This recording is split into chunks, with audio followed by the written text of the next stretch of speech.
তদন্ত প্রতিবেদন ও আলামত না আসায় বরিশাল সাইবার ট্রাইব্যুনালে ঝুলে আছে ২৩২টি মামলা। আসামিকে হয়রানি করতে কখনো বাদীরাও মামলা বিলম্ব করে বলে অভিযোগ রয়েছে। এদিকে আইনজীবীরা বলছেন সাইবার আইনের সঠিক ব্যবহার হচ্ছে না। এই আইনে অনেক মামলা হচ্ছে হয়রানির জন্য। এ বিষয়ে আলোচনার জন্য আমাদের সাথে যোগ দিয়েছেন বরিশাল সাইবার ট্রাইব্যুনালের স্পেশাল পিপি ইশতাক আহমেদ রুবেল। জনাব ইশতাক আহমেদ রুবেল, আপনাকে স্বাগত জানাচ্ছি। আপনার কাছে শুরুতেই জানতে চাই যে সাইবার ট্রাইব্যুনালের মামলাগুলো দীর্ঘদিন ঝুলে থাকার আর কি কি কারণ রয়েছে বলে আপনি মনে করেন? আমরা প্রতিবেদনেও বেশ কিছু কারণ দেখাচ্ছিলাম। মোকদ্দমাগুলো ওগুলো বিলম্বিত হওয়ার অন্যতম কারণ হচ্ছে গিয়ে তদন্ত প্রতিবেদনগুলো না পাওয়া। মোকদ্দমা যখন ইনভেস্টিগেশনে যায়, তদন্তকারী কর্মকর্তার কাছে যায়, তদন্তকারী কর্মকর্তা ফরেনসিক রিপোর্ট করার জন্য ঢাকায় বা অন্য প্রতিষ্ঠানের কাছে প্রেরণ করেন। সেইখান থেকে রিপোর্ট আসতে থেকে 7-8 মাস, 10 মাস, এমনকি 1 বছরও সময় লাগে। যেই কারণে মোকদ্দমা বিচার কার্যক্রম আমাদের বিলম্বিত হয়। এছাড়াও মোকদ্দমা পরিচালনার ক্ষেত্রে আমরা লক্ষ্য করেছি মোকদ্দমার ড্রাফটিংয়ে ভুল থাকে। এই ভুল থাকার কারণে পরবর্তীতে বাদী বা সাক্ষীরা আদালতে উপস্থিত হতে অনাগ্রহী থাকেন। এছাড়াও কখনো কোনো মোকদ্দমায় যদি আসামি পলাতক থাকে, সেই পলাতক আসামির বিরুদ্ধে প্রসিডিউর গ্রহণ করে মোকদ্দমা বিচারে নিতে সময় লাগে। এটা অন্যতম কারণ।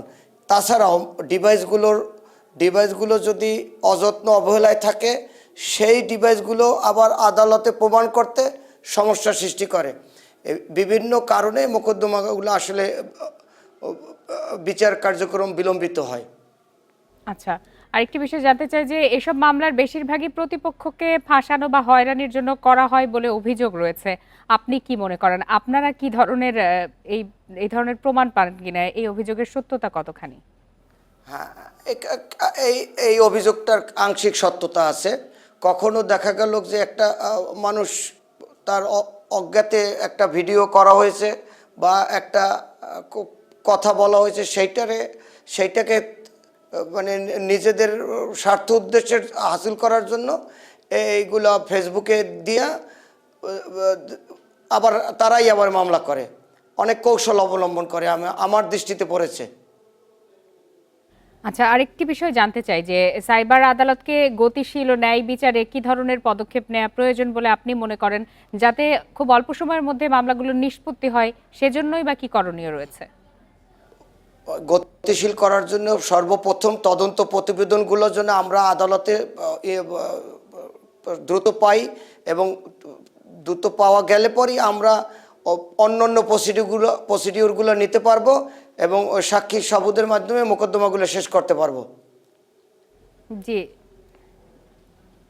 জনাব ইশতিয়াক আহমেদ রুবেল, আপনাকে অনেক ধন্যবাদ আমাদেরকে সময় দেওয়ার জন্য।